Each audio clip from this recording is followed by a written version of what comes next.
একদম রিয়েলিস্টিক ঘটনাগুলো যে এইভাবে ওনারা দেখাচ্ছে, এটা আসলেই সারা দেশে হওয়া উচিত, প্রতি জেলায় জেলায় হওয়া উচিত। ইয়ামিনকে যেভাবে মেরে পুলিশি ভ্যান থেকে ফেলে দেওয়া হয়েছিল সেটা কিন্তু এখানে ফুটে তোলা হয়েছে। দেখে মনে হলো আমরা সেই 5ই আগস্ট আবার ফিরে গেছি।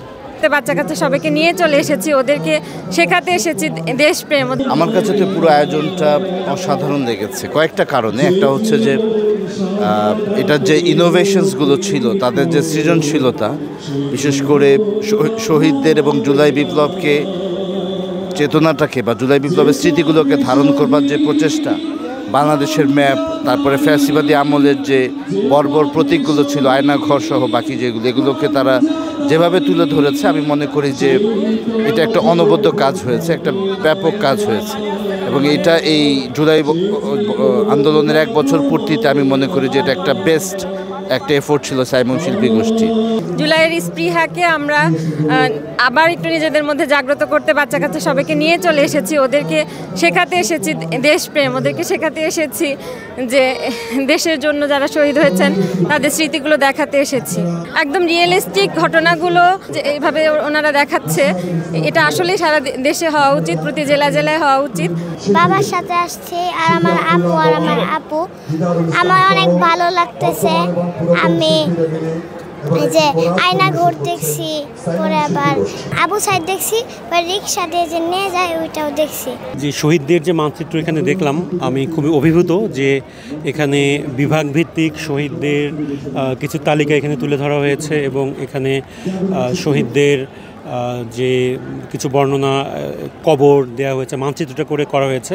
এটা খুবই ইউনিক একটা হয়েছে আইডিয়া আমার কাছে মনে হয়। অন্য আরও অনেক শহীদ আছে যাদের কথা এখানে উঠে আসেনি, যদি তাদের কথাও তুলে নিয়ে আসা যায় এবং তাদেরকেও এরকম করে আমাদের জেলা পর্যায়ে, আমাদের বিভাগ পর্যায়ে অন্য অন্য যে জনগণ আছে, ছাত্রছাত্রী আছে, তাদের কাছে প্রদর্শন করা যায়, আমার মনে হয় যে জুলাইয়ের স্মৃতি জাগরুক রাখা যাবে এবং জুলাইয়ে ছাত্র জনতার যে অভূতপূর্ণ অবদান এবং তাদের যে আত্মত্যাগ, সেটাকে আমার মনে হয় যে জনগণের কাছে, তরুণদের কাছে আরও সুন্দরভাবে পৌঁছে দেওয়া যাবে।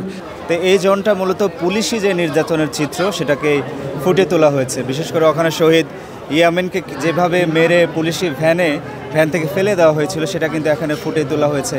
তারপরে আমার পাশে দেখতে পাচ্ছেন যে পুলিশি একটি নির্যাতনের ভয়াবহ চিত্র এখানে দেখতে পাচ্ছেন। আবার এর পাশে আরেকটা দেখতে পাচ্ছেন যে ওই সময়ের আমাদের রিক্সা চালক ভাইয়েরা যেভাবে জুলাই যোদ্ধাদের সহযোগিতা করেছিলেন, এই জনটাতে কিন্তু এই বিষয়গুলো এখানে ফুটে তোলা হয়েছে।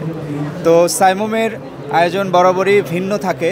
অনেকে প্রত্যাশা রাখছেন যে সারা দেশেই যেন এই ধরনের আয়োজন হয় এবং আজকের এই আয়োজন থেকে আমরা যারা তরুণরা রয়েছি, আমরা চাই যে আগামী দিনে যেন কোনো স্বৈর শাসক, বিশেষ করে শেখ হাসিনার মতো যেন কোনো স্বৈর শাসক এই বাংলাদেশে আর কোনো তৈরি হতে না পারে। জুলাইয়ের পক্ষের সকল শক্তিকে একসাথে হয়ে সরকার করতো, সবাইকে নিয়ে করতো, তাহলে আরও চমৎকার হয়তোবা।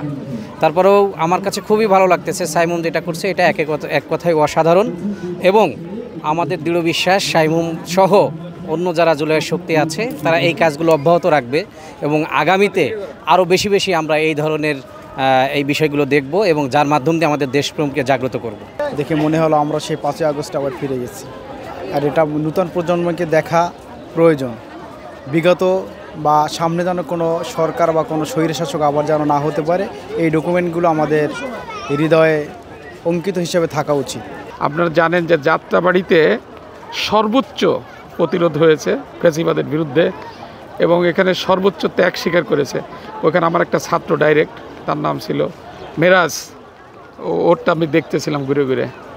তো এরকম অনেক আমাদের দেশের অনেকে শাহাদত বরণ করেছে, সেটা সুন্দরভাবে মানচিত্রের মাধ্যমে ফুটাই তোলা হয়েছে। সবচেয়ে ইউনিক জিনিস সেটা আমার চোখে পড়েছে যে আয়নাঘর, যেটা 2010 সাল থেকে নিয়ে 2024 সাল পর্যন্ত আয়নাঘর নামে পরিচিত। সেখানে বড় বড় ব্যক্তিদেরকে নিয়ে এখানে আটকিয়ে রাখা হতো এবং বিভিন্ন ধরনের নির্যাতন করা হতো। এটা খুবই মর্মান্তিক একটা বিষয়। এখানে ঘুরে যা দেখলাম, তারা যেভাবে জীবনযাপন করেছে, এটার ভিতরে খুবই দুর্বিষহ একটা প্লেস আয়নাঘর।